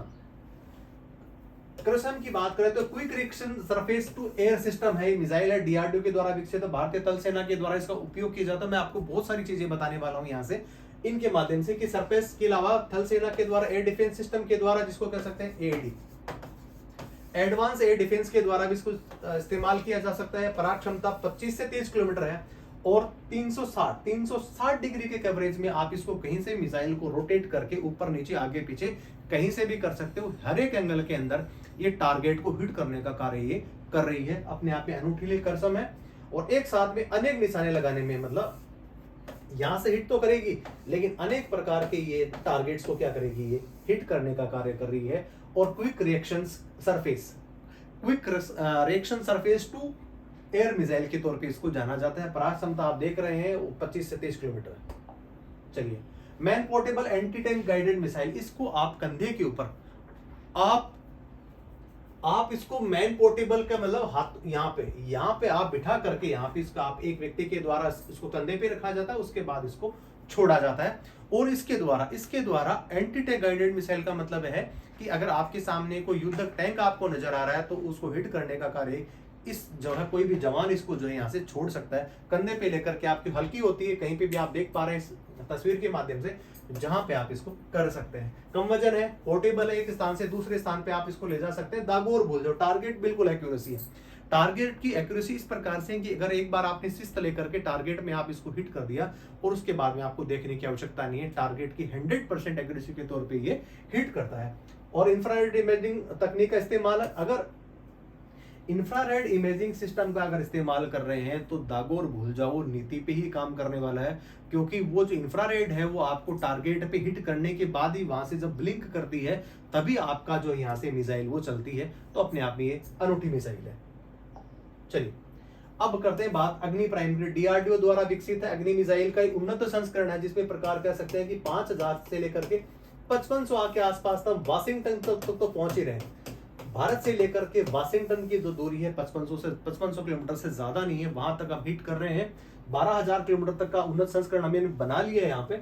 और अग्नि मिसाइल का एक उन्नत संस्करण है MBR-10, 1000 से 2000 किलोमीटर के आसपास इसकी रेंज है। अग्नि 1 और अग्नि 2 को प्रतिस्थापित करने के लिए विकसित किया गया, क्योंकि अग्नि 2 और अग्नि 1 के अंदर हम देख रहे थे कि अगर 700 किलोमीटर के लिए हम अग्नि मिसाइल का प्रयोग फर्स्ट का कर रहे हैं, 1200 के लिए जा रहे हैं तो दूसरी का कर रहे हैं। लेकिन क्यों हम एक मिसाइल के थ्रू ही अग्नि 1 और 2 दोनों का काम कर सके, उसी के क्षेत्र में अग्नि प्राइम को बनाया गया। उन्नत गाइडेड सिस्टम है और प्रणोदन प्रणाली में, कहने का मतलब टारगेट का जो है प्रणाली को लेस करने वाले मोबाइल लॉन्चर से भी इसको लॉन्च किया जा सकता है। कहने का मतलब आपको स्टैटिक्स के अंदर जो है एक जगह से नहीं किया जा सकता है। मोबाइल का जो व्हीकल हो सकता है जो एक स्थान से दूसरे स्थान पे ले जाकर के उसको खड़ा करके, और वहां से भी पिनाका हमने देखी थी अभी, पिनाका जो मिसाइल है जो 12 होती हैं, 44 सेकंड के अंदर जो उनको आप 12 के 12 पूरी की पूरी दाग सकते हैं। उसी प्रकार इसको आप मोबाइल का जो एक व्हीकल है उसके द्वारा भी इसको आप इसको लॉन्च कर सकते हैं। चलिए, missile defence system in the world अगर बात करते हैं कि अब मिसाइल के क्षेत्र के अंदर वर्ल्ड के अंदर कौन कौन से टेक्निक्स का इस्तेमाल किया जा रहा है जो भारत के पास नहीं है, यह कह सकते हैं कि भारत ने कौन कौन सी ऐसी मिसाइल टेक्निक्स किन्हीं अन्य देशों के साथ से सहयोग से उनको ले ली है। अगर थर्ड की बात करते हैं थर्ड की बात करते हैं तो यूएसए के द्वारा टर्मिनल हाई एल्टीट्यूड एरिया के अंदर थर्ड का उपयोग किया जाता है। और आपको पता हो S-400 जब हम ले रहे थे उस समय अमेरिका ने एक अड़ंगा लगाया था कि हम आपके साथ में इस ट्रीटी के जरिए सामान अगर आप खरीदते हो तो हम आप पे बैन लगा देते हैं। लेकिन थोड़े दिनों बाद में अमेरिका इस चीज को मान गया था कि आप रसिया से सामान ले सकते हैं, आपको किसी प्रकार के प्रतिबंध झेलने की आवश्यकता नहीं है। और terminal high altitude areas defence system, defence के लिए काम ली जाती है। रसिया के साथ में S-400 भारत के साथ में रसिया ने सौदा कर लिया है और भारत इसको ले भी रहा, हालांकि ये चाइना भी ले रहा है, इसको चाइना भी लिया। इजराइल के पास में आयरन डोम, इजराइल के पास में जो सिस्टम अगर अपने देश को मजबूत रखने का या कह सकते हैं उसको सुरक्षित रखने का अगर कोई कार्य करता वो करता है आयरन डोम। ये एक ऐसी मिसाइल है कि अगर आपको नहीं पता है कि दुश्मन के द्वारा कोई भी मिसाइल आपके क्षेत्र में फेंकी जा रही है उससे पहले ये एक्टिवेट हो जाएगी। और आयरन डोम फिलिस्तीन और गाजा पट्टी पे जितनी भी प्रकार की जो गतिविधियां जो युद्ध क्षेत्र में जो जानी जाती हैं, जो लड़ी जाती हैं, वहां पर आयरन डोम अपने आप में सबसे महत्वपूर्ण स्थान वहां पे निभाता है। और इंडिया के पास में इंडियन बैलिस्टिक मिसाइल डिफेंस, ये जो भारत के पास में जो कह सकते हैं कि प्रोग्राम में पैड है, air defence advance air defence जो सिस्टम है इसके थ्रू भी कर रहे हैं। Indian ballistic missile defence programme जो है भारत के द्वारा भी चलाया जा रहा है। अब ये देखिए लॉन्च यहां से हो रहा है, ये बर्न आउट हो गया यहाँ पे। यहां जाने के बाद में ये आगे वाला जो है युद्ध जो आगे वाला जो सामान लेकर के जा रहा है वहां से अलग हो जाएगा, री एंट्री करेगा। मैं आपको बता चुका हूं वातावरण के अंदर ये दोबारा एंट्री करेगा और यहाँ पे जाकर के जहां पे आपको इंपैक्ट करना है, जहां पे आपको टारगेट को हिट करवाना है, वहां पे इस टेक्नोलॉजी का इस्तेमाल किया जाता है। तो सबसे ज्यादा ये वर्टिकली जाती है ऊपर और उसके बाद जाने के बाद में निर्वात क्षेत्र में जाने पे जहां पे इसको आप कंट्रोल नहीं कर सकते, लेकिन आप जैसे ही वातावरण के अंदर या कहते हैं वायुमंडल के अंदर ये इंटर होती है तो वहां पर आपका नियंत्रण जो है खुद ब खुद हो जाता है। चलिए अब भारत का मिसाइल रक्षा प्रणाली का सिस्टम एक इसके बारे में आपको बताने वाला हूं कि पृथ्वी एयर डिफेंस सिस्टम पैड, पृथ्वी एयर डिफेंस पैड की बात कर रहे हैं और यहां पे हम कर रहे हैं advance air defence system AAD, दोनों के बारे में बात करने वाले हैं। जहां पे टाइप एक्सो एटमॉस्फेयर है ये वाला, और जहां पे 50 से लेकर के 80 किलोमीटर जब वातावरण के ऊपर जाते हैं इंटरसेप्टर मिसाइल है, इसको आप इंटरसेप्ट कर सकते हैं। इसके अलावा एंडोस्पेस का मतलब ये है कि आप उसके ऊपर बाद में निर्वात क्षेत्र में चले जाते हैं, वातावरण ये कह सकते हैं वायुमंडल को क्रॉस करके और उसके बाद आप अगले देश पे या कह सकते हैं कि इस स्थान पे आप टारगेट हिट कर रहे हैं तो वहां पे दो प्रकार के एक पैड होता है, एक AD होता है, advance air defence system AD के नाम से, और उसके बाद में पृथ्वी एयर डिफेंस जो डिफेंस सिस्टम उसके द्वारा इसका आजकल कार्य कर रहे हैं। और इसी में है हो गई है अग्नि, तो ये हाई एल्टीट्यूड पे जाएगी, 15 किलोमीटर के आसपास ऊपर जाएगी, 50 से लेकर के 80 जाएगी। चलिए अब हम बात करने वाले हैं कि S-400 की बात कर ही रहे हैं, जहां पे बहुत बड़ा विवाद हुआ था भारत और अमेरिका के साथ में कि अमेरिका ने एक अपनी कह सकते हैं कि आपत्ति दर्ज कराई थी कि आप ये सामान हमारे से न लेकर के आप ऑलरेडी, क्योंकि चाइना और रसिया दोनों को जो है अमेरिका ने प्रतिबंधित कर रखा है इन प्रकार के साजो सामानों को लेकर के। और इसी के संबंध में बात करने वाले कि भारत से भी के साथ में ऐसी चीजें हुई थी, लेकिन भारत ने इसको दरकिनार करके रूस से ही हमने 400 लिया। रूस के अत्यधिक लंबी दूरी की सतह से हवा में मार करने वाली मिसाइल है ये। 400 के दायरे में एक साथ कई वस्तु को आराम एक बटन पे आप कई प्रकार के टारगेट्स को हिट कर सकते हैं, ये क्षमता S-400 के अंदर है। हालांकि उन्होंने S-500 का वर्जन भी बना लिया, वो भारत के पास अभी नहीं है, लेकिन अगर रक्षा सैन्य सौदों की बात करें तो S-400 हमने रसिया के साथ हमने कॉन्ट्रैक्ट इसको किया है। सभी प्रकार के विमानों को, मिसाइलों को, मानव रहित सब प्रकार के जो है टारगेट्स को हिट कर सकती है और इसके लिए सबसे मिसाइल लॉन्च कर सकती है। एक से अधिक प्रकार के टारगेटों को एक साथ हिट करने का कार्य वो ये कर सकती है। चलिए अब बात करते हैं, मैं थोड़ी आपको बताऊं कि थल सेना से संबंधित, थल सेना के पास ऐसे कौन कौन से टैंक्स हैं, कौन कौन से हमने इजाद करे हैं, कौन कौन से टैंक हमने किसी अन्य देशों के लिए हमारा, अगर मैं आपको इसकी पृष्ठभूमि बता दूं, भारत का जब सबसे पहली बार जब 1962 का जब युद्ध हुआ तब भारत के पास में ज्यादा कुछ नहीं था। 1965 के अंदर अमेरिका का पूरा सहयोग था पाकिस्तान के पास साथ से, और वहां पे पैटर्न टैंक हुआ करते थे जो उनके पास थे, और भारत के पास में रसिया के अलावा दिए गए टैंकों के अलावा कुछ भी नहीं था। जहां पे हम कह सकते हैं एक तो था विजेंता टैंक था अपने पास में, एक था टैंक T-55। ये दो प्रकार के जो टैंक थे वो उस समय काम में लिए जाते थे। उसके बाद में भारत ने और भी उन्नत तरीके से टैंक जो है वो टैंकों को बनाया है। यहाँ पे टैंक T55 जिसको देख सकते हैं कि ये भारत ने ही उसके बैरल को लॉन्च करा, और उसके बाद में विजेंता भी इन्होंने बनाया कालांतर के अंदर। 1971 का युद्ध आते आते उसके बाद भारत को यह आवश्यकता महसूस होने लगी। भारत ने पहली बार स्वदेशी निर्मित टेक्नोलॉजी से सबसे पहले टैंक बनाया है अर्जुन। अर्जुन टैंक को सबसे पहले बनाया उन्होंने, अजय के नाम से इसको जाना जाता है। जो सबसे पहले टैंक T-72 आया यहाँ पे, लेकिन भारत के द्वारा, मैं आपको बता रहा था कि भारत के द्वारा। अर्जुन टैंक जो है वो DRDO के द्वारा इसको इजाद किया गया, 2004 में इसको कर लिया गया। और मैन बैटल टैंक है, कहने का मतलब कह सकते हैं कि मैन युद्ध के अंदर ये काम कर में आने वाले टैंकों में से एक है। लेकिन रसिया की बात करें कि रसिया के साथ में अपने कौन कौन से टैंक लिए। टैंक T-72 और टैंक T-90 दोनों की टेक्नोलॉजी में काफी फर्क है, क्योंकि टैंक T-72 तो हम काफी लंबे समय से इस्तेमाल करते आ रहे थे, लेकिन हाल ही के 15-20 सालों से हमने टैंक T-90 को भी, जिसको भीष्म के नाम से जाना जाता है, उसका भी हमने जो है प्रयोग लेना शुरू कर दिया है। ये अजय के नाम से इसको जाना जाता है, रसिया से ले रखे हैं। हालांकि रसिया के साथ में हमने थल सेना के साथ में, वायुसेना के साथ में, नौसेना के जितने भी प्रकार की चीजें हम ले सकते हैं, हमारा पुराना साझीदार रहा है वो, और हमारी सारी चीजें हमने वहां से ली हैं। मैन युद्ध मैन सब मैन बैटल टैंक है, सब मैन बैटल टैंक है। एमपीबीएस कैटेगरी के तौर पे अगर जाना जा सकता है तो वो टैंक T-55 जो है एमपीबीएस टैंक है। वर्तमान में भी सेना से इसको निकाल दिया गया, धीरे धीरे इसको फेजेस से इसको बाहर किया जा रहा है, और उसके प्रतिस्थापित उसको करने का कार्य टैंक T-90 जो है वो कर रहा है। अब भारत के द्वारा अभय है, DRDO के द्वारा है, जो अपनी इन्फेंट्री जो फाइटिंग कॉम्बैट जो व्हीकल है, जहां पे मैकेनाइज्ड इन्फेंट्री के तौर पे जाना जाता है, तो वहां पे भी इसका प्रयोग किया जा रहा है। इसके अलावा सारथ BMP, ये BMP जो है नेमिका, मैं आपको पहले ही बता दूं, नामिका एक बहुत बड़ा एक व्हीकल होता है जहां से हम मिसाइल को भी लॉन्च कर सकते हैं। तो ये सारे के सारे जो टैंक्स हैं वो हम लोगों ने अपने भी बनाए हैं, और हम रसिया से आयात करके उनका इस्तेमाल तो काफी लंबे समय से कर ही रहे हैं। चलिए अब बात करते हैं एयरफोर्स की। इससे पहले मैं थोड़ा पीछे बढ़ता हूं, तो आपको एक चीज और बताता हूं कि भारत के द्वारा टैंक्स तो हैं, इसके अलावा हम कर सकते हैं राइफल की बात। राइफल के बारे में अभी मैं आपको बता दूं कि अभी AK-203 का इस्तेमाल, ये कह सकते हैं कि संयुक्त सैन्य उपक्रम है जो रसिया और भारत के द्वारा जबलपुर के अंदर, इसको यहाँ पे आयुध डिपो के अंदर बनाया जा रहा है, जहां पे ये कह सकते हैं कि बहुत बड़ी एक हल्की है, हल्की मशीन गन कह सकते हैं, या इनको कह सकते हैं राइफल है। इसका इस्तेमाल जो है वो किया जाने लगेगा थोड़े दिनों के अंदर।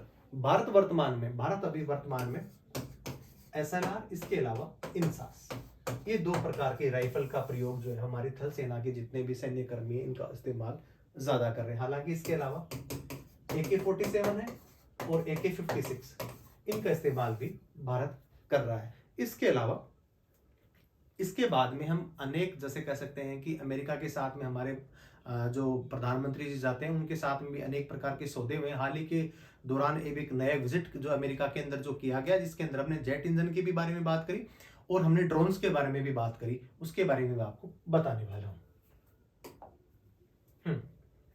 Imported aircrafts and fighter jets, हम ऑलरेडी पढ़ चुके हैं कि भारत के द्वारा सिर्फ तेजस के अलावा ऐसा कोई विमान जो स्वदेशी निर्मित तकनीक तक अभी तक कुछ बना नहीं है, सिर्फ कह सकते हैं तेजस। लेकिन इससे पहले MiG-21 की जो सीरीज है, रूस का लड़ाकू विमान है, हम देख रहे हैं कि अभी हाल ही में उसको बेड़े से बाहर कर दिया जा रहा है धीरे धीरे, क्योंकि उसके टेक्नोलॉजी में किसी प्रकार की खामियां आने लगी हैं, और ज्यादा से ज्यादा ये जो क्या कर सकते हैं, ये डिस्ट्रॉय हो रहे हैं। लड़ाकू विमान जब आप उसको जब आप लड़ने के लिए जाते हैं, या उसको आप कह सकते हैं कि स्ट्राइक पे जाता है, तो बहुत सारी दिक्कतों का सामना टेक्नोलॉजी की वजह से करना पड़ता है। MiG-29, जिसको कह सकते हैं कि ये अभी हाल ही के दौरान काफी चर्चा में रहा था, और काफी ज्यादा जो है क्या कर सकते हैं, इसकी दुर्घटनाएं आजकल आपको इसको ज्यादा देखने को मिल रही है। सुखोई 30, मिराज 2000 फ्रांस के साथ में ऑलरेडी मैं आपको बता ही चुका हूं। इसके अलावा रफेल अपने आप में नया सौदा है, 5-7 सालों से काफी चर्चा में रहा है। और हमने F-16 जो पाकिस्तान के द्वारा, अमेरिका द्वारा दिया गया एक अत्याधुनिक सुपरसोनिक एयरक्राफ्ट का, जिसका प्रयोग पाकिस्तान कर रहा है, उसी के सामने भारत ने एक चुनौती के रूप में रफेल को खड़ा किया है। और जो रफाल है वो दसोल्ट नाम की कंपनी है, वहां से हमने सुपरसोनिक लड़ाकू विमान लिया है। 36 जेट्स अभी तक हमने प्राप्त कर लिए हैं अलग अलग फेजेस के द्वारा। बात करते हैं जगुआर। जगुआर और मिराज, जगुआर और मिराज दो प्रकार के ऐसे जो विमान है जो युद्धक है, और हमने फ्रांस के साथ में इसको इनसे लिया है। इसके अलावा IL-76, C-17 ग्लोब मास्टर, और एक होता है U-132 जिसको डकोटा माना जाता है। ये सारे के सारे परिवहन के तौर पे भी अगर इस्तेमाल किए जाने वाले जो हैं वो कौन कौन से विमान हो सकते हैं, ये भी मैंने आपको बताया। चलिए, हॉक यूनाइटेड किंगडम से लिए हमने ट्रेनर जो प्लेन है जहां पे हम ट्रेन करते हैं पायलट्स को। इसके अलावा C-132 हरक्यूलस, जो मैं आपको बता ही रहा था कि जो सैन्य परिवर्तन के तौर पे काम। C-17 ग्लोब मास्टर जिसके बारे में आपने बताया। अपाचे हेलीकॉप्टर वो भी हमने लिया है, कहां से? अमेरिका से लिया है। अपाचे लिया है। चिनूक भी हमने USA से लिया है। और इसके अलावा MS-60R रोमियो हेलीकॉप्टर USA के द्वारा, लॉकहीड कंपनी के द्वारा हमने भी इसको लिया है। ये सारे के सारे हेलीकॉप्टर हैं, चॉपर हैं, सैन्य परिवहन विमान है, ये सारे के सारे हमने अलग अलग देशों के माध्यम से प्राप्त करे। चलिए, इंडिजियस एयरक्राफ्ट, ये भारतीय स्वदेशी निर्मित तकनीक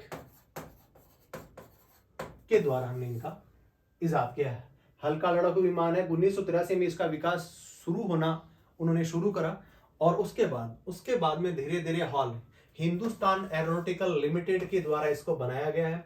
सिंगल इंजन है, मल्टी रोल है, सुपरसोनिक लड़ाकू विमान है। 2016 में मैं आपको बता रहा था कि 2016 के अंदर भारत का स्वदेशी निर्मित विमान युद्धक के तौर पे जाना जाता तो वो तेजस है, और भारत ने इसको निर्मित किया। काफी लंबे समय से भारत इस पे काम कर रहा था। 1983 में इसको शुरू कर दिया था, और 2016 तक आते आते हमने इंडियन एयरफोर्स के अंदर इसको क्या कर दिया, इंडक्ट कर दिया। वो आप देख रहे हैं यहाँ पे। इसमें मिग 21 की जो सीरीज है, मिग 21 है, 23 है, मिग 29 है, जो काफी दिनों से टेक्नोलॉजी से काफी अपग्रेड नहीं हो रहे थे, दुर्घटनाएं ज्यादा हो रही थी, इन्हीं को देखते हुए जो है तेजस ने इसको क्या किया, प्रतिस्थापित किया मिग सीरीज को। दुनिया का सबसे, ऑलरेडी मैं पहले आपको बता चुका हूं, दुनिया का सबसे 1 इंजन वाला फाइटर पायलट है, जो सबसे हल्का है।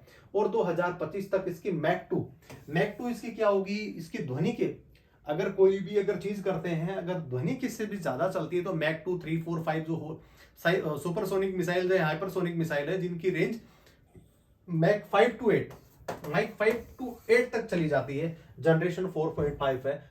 हम 2025-26 तक जो है इस लक्ष्य को हम आसानी से हासिल कर लेंगे। तेजस के बारे में ऐसा कहा जा रहा है।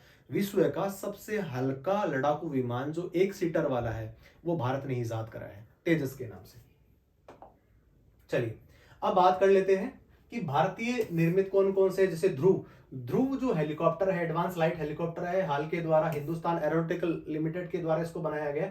परिवहन और यूटिलिटी बड़ा है ये, तो इसको एक स्थान से दूसरे स्थान पे दुर्गम क्षेत्रों से सैनिकों को लाने ले जाने के लिए। इसके अलावा रेस्क्यू ऑपरेशंस के अंदर भी इसको सबसे ज्यादा काम में लिया जाता है। ध्रुव के नाम से इसको जाना जाता है। एडवांस लाइट हेलीकॉप्टर है, और हाल के द्वारा इसको बनाया गया है। चलिए, बात करते हैं रुद्र। ये सारे प्रकार के इंडिजिनियस है, ये सब भारत के टेक्निक के द्वारा इसको बनाया गया। एडवांस लाइट हेलीकॉप्टर है, हाल के द्वारा विकसित है, ध्रुव का संस्करण है। और नाग ध्रुवास्त्र मिसाइल में भी तैनात। यहाँ पे इसको कह सकते हैं कि यहाँ पे इनको मिसाइल के तौर पे भी इनको इस्तेमाल किया जा सकता है युद्ध क्षेत्रों में, जहाँ पे छोटे टारगेट्स आपको देखने को मिलते हैं, जहाँ पे एयरक्राफ्ट रीच नहीं कर पाता हो, थल सेना पहुंच नहीं पाती हो, ऊंचाई वाला हाई एल्टीट्यूड एरिया हो, जहाँ पे इसका उपयोग किया जा सकता है। ये परिवहन के क्षेत्र में भी काम में लिया जा सकता है। इसके अलावा आप इसको सैनिक लिहाज से भी इसका उपयोग कर सकते हैं। चलिए, LHA प्रचंड हल्का लड़ाकू हेलीकॉप्टर LCH है, और देखने में ऐसा आ रहा है कि चिनूक जैसा ही नजर आ रहा है आपको। हेल के द्वारा विकसित है, मल्टी रोल लॉन्ग रेंज वाला है, और हाई एल्टीट्यूड वॉरफेयर के जहां पे कह सकते हैं कि ऊंचाई वाले जहां पे ज्यादा क्षेत्र होते हैं वहां पे इसका उपयोग किया जा सकता है। और 5000 मीटर 5 किलोमीटर के आसपास इसकी रेंज है। शक्ति इंजन हाल के द्वारा प्रयोग किया जाता है। A2A A2S मिसाइल के अंदर भी इसको किया। छोटी मिसाइलें हैं जो ज्यादा तो नहीं, लेकिन कह सकते हैं 5 किलोमीटर के आसपास रेंजेस की जो मिसाइलें होते हैं, जो छोटे टारगेट को दुर्गम क्षेत्रों के अंदर अगर कोई आतंकवादी होते हैं जो छोटे छोटे जहां पे बंकर्स बने होते हैं उनको टारगेट करने के लिए स्पेसिफाइड LCH प्रचंड का प्रयोग भी हाल ही में भारत सरकार के, ये कह सकते हैं कि युद्ध सेनाओं के द्वारा इनका उपयोग किया जाने लगा। LCH है, भारत के द्वारा ही ये निर्मित है। चलिए अब बात करते हैं इंपोर्टेड अनमैन्ड, अब मैं आपको बताने वाला UAV,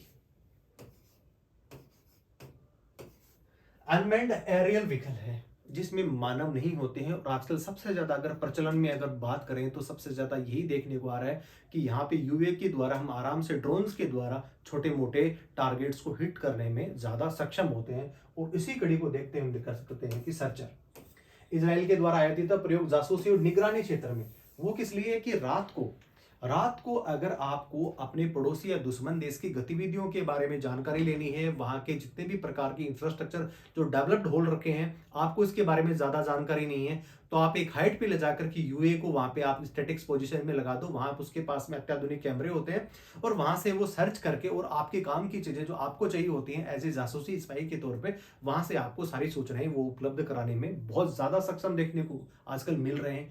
यूए के नाम से इनको जाना जाता है। हेरोन भी इसी प्रकार का है। सर्चर के अलावा हेरोन भी इजराइल से आयोजित उपयोग जासूसी और निगरानी के लिए इसको काम में लिया जाता है। हाल ही के अंदर एक इंद्रजाल नाम का भी एक ड्रोन जो है इस्तेमाल किया जाने लगा है। चलिए MQ-9 भी ये आ गया यहाँ पे। ड्रोन भी एक यूए कह सकते हैं कि छोटा होता है, आराम से इसको हैंडल किया जा सकता है और छोटी पट्टी पे उसको उतारा जा सकता है और दोनों प्रकार के काम करने लगे हैं।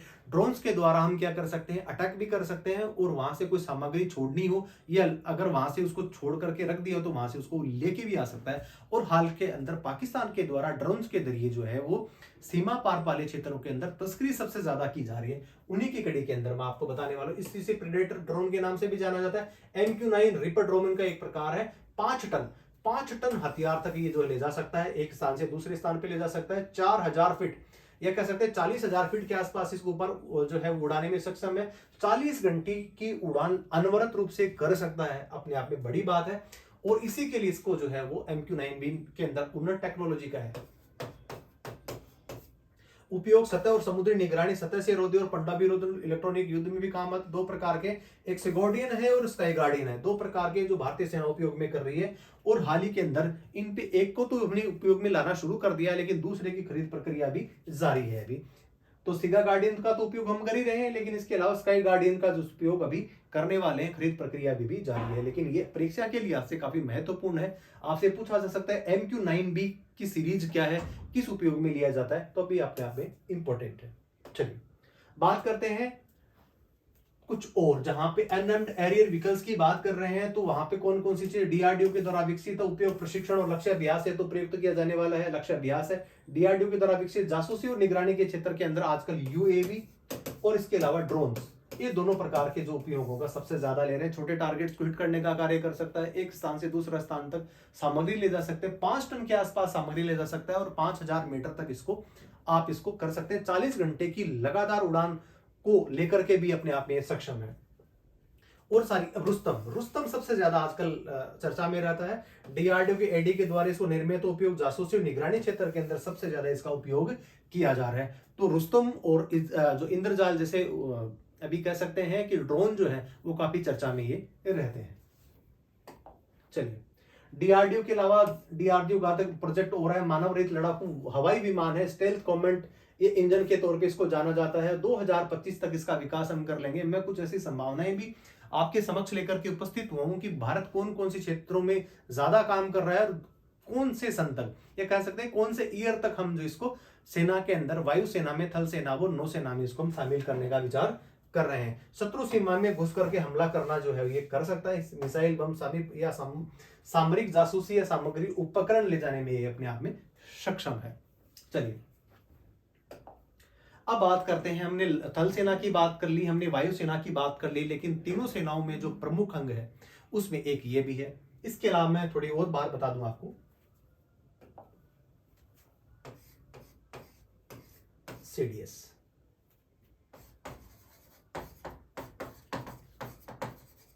Chief defence of staff, Bharat के अंदर सबसे पहले इसकी शुरुआत अभी हाल ही के दिनों में की गई, और काफी 1999 का जब कारगिल का जो युद्ध हुआ था, तभी देखने में आ रहा था कि यहाँ पे तीनों सेनाओं को एकीकृत रूप से बांध करके रखने वाला या उनको लक्ष्य निर्धारित देने वाला अगर कोई एक व्यक्ति, तीनों सेनाओं के तीन तो नहीं हो सकते, उनको समन्वित रूप से अगर उनको एकीकृत कर सके, उनको क्या कर सकते, डायरेक्शन दे सके, इसके लिए सीडीएस की मांग काफी लंबे समय से की जा रही थी। लेकिन काफी समय हो गया, उसके बाद में पहले जो जनरल बने विपिन रावत जो पहले जनरल थे, उसके बाद में उनको सीडीएस भी बनाया गया। और अभी थोड़े दिनों पहले हम देख सकते हैं कि 2 साल के आसपास उनको हुए हैं, और वो एक दुर्घटना के अंदर वो शहीद हो गए, किसी स्थान पे विजिट करने के लिए जा रहे थे, और वहां पे उनका हेलीकॉप्टर क्रैश हो गया, उसके बाद उनकी मृत्यु हो गई। अभी वर्तमान अगर सीडीएस की बात करें तो लेफ्टिनेंट जनरल अनिल चौहान अभी वर्तमान में सीडीएस का कार्य कर रहे हैं। चलिए ठीक है, अब मैं इसके बारे में और बता दूं कि अभी वर्तमान के अंदर थल सेना, उसके बाद में नेवी जिसको कह सकते हैं कि जल सेना, और ये हो गया एयरफोर्स। थल सेना के भी है मनोज पांडे, जनरल मनोज पांडे जो है इसके भी चीफ है। इसके अलावा हरि कुमार इसके चीफ है नेवी के, और यहां पे हो गया वीरेंद्र राय चौधरी, ये तीनों है। अगर बात करते हैं कि कौन से जनरल कौन से अगर नंबर पे आते हैं, तो भारतीय सेना की इनका 29, ये 29वें हैं, ये 25वें हैं, और ये 27वें क्रम के अपने आप में एडमिरल और एयर चीफ मार्शल हैं ये।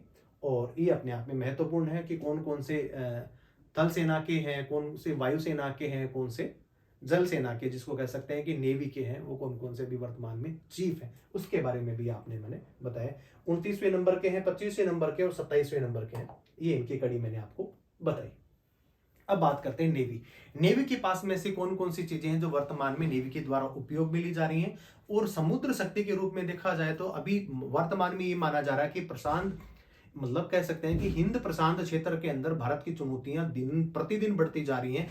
चाइना के द्वारा काउंटर रूप से जो है श्रीलंका हब्बन-टोटा का आप देख सकते हैं, इसके अलावा ग्वादर एयरपोर्ट दे सकते हैं, और कह सकते हैं कि अगर बांग्लादेश की बात करें तो वहां के कुछ जो से पोर्ट्स हैं उनका इस्तेमाल भी चाइना कर रहा है।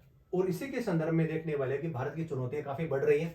अरिहंत क्लास की जो है पनडुब्बी की बात करने वाले हैं। अरिहंत क्लास की आईएनएस अरिहंत स्वदेशी रूप से विकसित की गई, बार को डीआरडीओ के द्वारा इसको निर्मित किया गया। अगस्त 2016 में भारतीय नौसेना में इसको शामिल कर दिया गया। 30 मेगावाट के प्रेशराइज्ड वाटर रिएक्टर इंजन में काम करती है। और K-15 सागरिका K4 को ऑलरेडी बता ही चुका हूं, जहां पे K4 के अंदर इनको वहां पे इस्तेमाल करने की अनुमति दी गई है, वहां पे हम इसको इस्तेमाल कर सकते हैं। अरिहंत क्लास 4 की है, पनडुब्बी है, इसका इस्तेमाल भी किया जा रहा है। कुछ हम स्वयं बना रहे हैं, कुछ हम विदेशों से भी आयात कर रहे हैं, जिसके अंदर प्रोजेक्ट 75 जो हमने फ्रांस के साथ में करा है, वहां से हमने 6 स्कॉर्पियन पनडुब्बी हमने वहां से मंगवाई है। और यहाँ कह सकते हैं कि दोनों देशों ने संयुक्त सैन्य उपक्रम के द्वारा इन दोनों को हमने 6 को तैयार किया है। चलिए बात करते हैं आईएनएस अरिहंत के बारे में बात करें तो चक्र क्लास आईएनएस चक्र है, 2012 से 10 साल है तो रूस से अभी लीज पे लिया गया है। नेरपा अकुला प्रकार के जो विभिन्न प्रकार की जो क्लास है, इनसे भी इनको जाना जाता है। और 2001 में उसको वापस ये लौटा दी गई, क्योंकि 10 साल का एग्रीमेंट था। लेकिन अगर पूछा जा सकता है किस प्रकार की पनडुब्बी थी, कौन से क्लास की थी, इसके बारे में भी हम थोड़ा बहुत अगर जाने तो परीक्षा के लिहाज से काफी महत्वपूर्ण साबित हो सकता है। चलिए बात करते हैं डीजल पावर्ड सबमरीन कौन कौन सी हैं, और भारत के सैन्य उपक्रम जिसको कह सकते हैं संयुक्त साझा उपक्रम के द्वारा इनको बनाई गई है। कलवरी क्लास है, इसके अलावा सिंधु घोष है और शिशुमार, ये तीनों प्रकार की डीजल पावर्ड है। डीजल का इस्तेमाल किया जाता है। प्रोजेक्ट 75 के बारे में आपको मैं बता ही चुका हूं, जहां पे ये वाले कह सकते हैं, ये वाले कलवरी है, करंज है, खंडेरी है, वेला है, वागीर और वाक्षित, ये 6 प्रकार की जो पनडुब्बी हमने प्रोजेक्ट 75 के अंतर्गत फ्रांस से जो हमने इनके साथ में सौदा किया है। इसके अलावा इंपोर्टेड फ्रॉम यूएसएसआर से, रसिया से हमने लिए सिंधु घोष, और शिशु क्लास जो है ये पोर्टेड है जर्मनी से भी हमने लिए। 4 सबमरीन्स लिए, यहाँ पे 9 लिए। रसिया के साथ में पुराना हम एक कह सकते हैं कि सैन्य साझेदार रहे हैं। ज्यादा से ज्यादा हमने अगर आयात चीजें करी हैं वो चाइना से के संदर्भ में देखा जाए तो अगर चाइना को टारगेट करने के लिए की गई तो हमने रसिया से शुरू से कर रहे हैं। इसमें थल सेना की बात हो तो युद्धक टैंकों की बात भी कर सकते हैं, मिग-21 की जो रेंज है वहां पे वायुयानों की बात कर सकते हैं। इसके अलावा जल सेना की बात करें वो भी हमने सबसे ज्यादा यहीं से आयात की है। चलिए अब करते हैं विमान वाहक पोतों के बारे में। विमान वाहक पोतों के बारे में बात करें तो भारत के पास में इतना कोई बहुत बड़ा कोई पहले विमानों का जल युद्ध जो युद्धक विमान है कह सकते हैं या जो पोत है उनका बहुत बड़ा कोई बेड़ा नहीं था, हमने किसी से आयात ही किया है। सर्वप्रथम नाम आता है किसका, वो आता है रसिया का। इसके अलावा हमने ब्रिटेन से भी कुछ लिए हैं और काफी लंबे समय उनको यूज कर रहे थे, लेकिन समय के अंतराल के अलावा उनको वहां से क्या करना, प्रतिस्थापित करना पड़ा। तो मैं बात करने वाला हूँ आपके साथ में विमान वाहक पोतों के, जिसमें आईएनएस विक्रमादित्य रूस से आयातित हमने विमान इसको लिया था और रूसी नाम इसका एडमिरल गोर्सोव, एडमिरल गोर्सोव के नाम से इसको जाना जाता है। और सवाल पूछा जा सकता है, काफी प्रतियोगी परीक्षा में पूछा भी गया कि एडमिरल गोर्सोव को जो रसिया का था उसको यहाँ पे भारत में कौन सा नाम दिया गया, तो आईएनएस विक्रमादित्य दिया गया। 2013 में भारतीय नौसेना में इसको शामिल किया गया और इसमें 34 विमान रखे जा सकते हैं। 34 विमान का यहाँ पे इसकी जो ये पूरी की पट्टी बनी, यहाँ पे 34 हम जो एयरक्राफ्ट हैं उनको यहाँ पे हम क्या कर सकते हैं, पार्क कर सकते हैं। और यहाँ पे 1750 के आसपास यहाँ पे सैनिक भी रह सकते हैं। बड़ा युद्धक विमान है, युद्ध विमान कह सकते हैं इसको, कह सकते हैं कि युद्ध पोत है ये, जिसका प्रयोग हम हाल ही के दिनों में कर रहे हैं। रसिया के द्वारा ही लिया गया है और ये कार्य कर रहा है। इसके अलावा आईएनएस विक्रांत, आईएनएस विक्रांत है, ये स्वदेशी है, स्वदेशी विमान वाहक पोत है INS Vikrant. Cochin shipyard limited के द्वारा इसको निर्माण किया गया। 30 विमान और हेलीकॉप्टर नौसेना के 1600 कर्मी वहां पे एक साथ रह सकते हैं। और 30 विमान को आप वहां पे थोड़े थे, कम थे, 24 के आसपास, यहाँ पे 30 विमान हम उसको वहां पे पार्क कर सकते हैं। ये भी अपने आप में महत्वपूर्ण है। चलिए आईएनएस विशाल, जिसका हम निर्माणाधीन है वो, और स्वदेशी विमान वाहक पोत होगा जो भी हम नौसेना को हम देने वाले हैं। चलिए, और आईएनएस विराट के बारे में कह सकते हैं कि ये ब्रिटेन के द्वारा हमारे को दिया गया और हमने उनसे लिया। और ब्रिटेन से 1987 के अंदर भारतीय नौसेना में इसको शामिल किया गया था। 2017 के अंदर जब ये काफी पुराना हो गया, आप देख रहे हैं कि ये 13 और 17 30 सालों के आसपास इसने जो है समुद्री जो सेना है उसके अंदर उसने अपना सहयोग दिया। उसके बाद इसको रिटायर कर दिया गया, क्योंकि कुछ टेक्निकल एस्पेक्ट होते हैं जिसकी वजह से ज्यादा लंबे समय तक उसको आप यूज नहीं ले सकते, और हमने इसको वापस वहां से क्या कर दिया, प्रतिस्थापित कर दिया। तो भारत अभी विमान वाहक अगर देखे जाए तो उसके अंदर काफी भी थोड़ा सा कम है, लेकिन परमाणु पनडुब्बियों के अंदर भारत काफी लंबे समय से काम कर रहा है और ज्यादा से ज्यादा पनडुब्बियां बनाने के लिए वो कार्यरत है, जिसके लिए हमने विभिन्न देशों के साथ में संयुक्त सैन्य समझौते भी करे हैं। तो आज हमने इस क्लास के दौरान सूचना प्रौद्योगिकी का एक अलग एस्पेक्ट है, लेकिन रक्षा प्रौद्योगिकी के बारे में हम जान सकते हैं कि यहां से हमने काफी चीजें हमने यहां से सीखी और देखी कि कौन कौन सी चीजें हैं जो भारत के संदर्भ के अंदर अपने आप में महत्वपूर्ण है, परीक्षा के लिहाज से भी। इसीलिए हमारा उद्देश्य था कि इस चीज को हम आपके समक्ष लेकर के आए। मैं आशा और विश्वास के साथ कह सकता हूं कि इनमें से अगर प्रतियोगी परीक्षा में कोई प्रश्न पूछे जाएंगे तो यहां से अवश्य ही जो है इसमें आने की संभावना, या कह सकते हैं कि ज्यादा से ज्यादा इसकी संभावना रहने वाली है। धन्यवाद। जय भारत।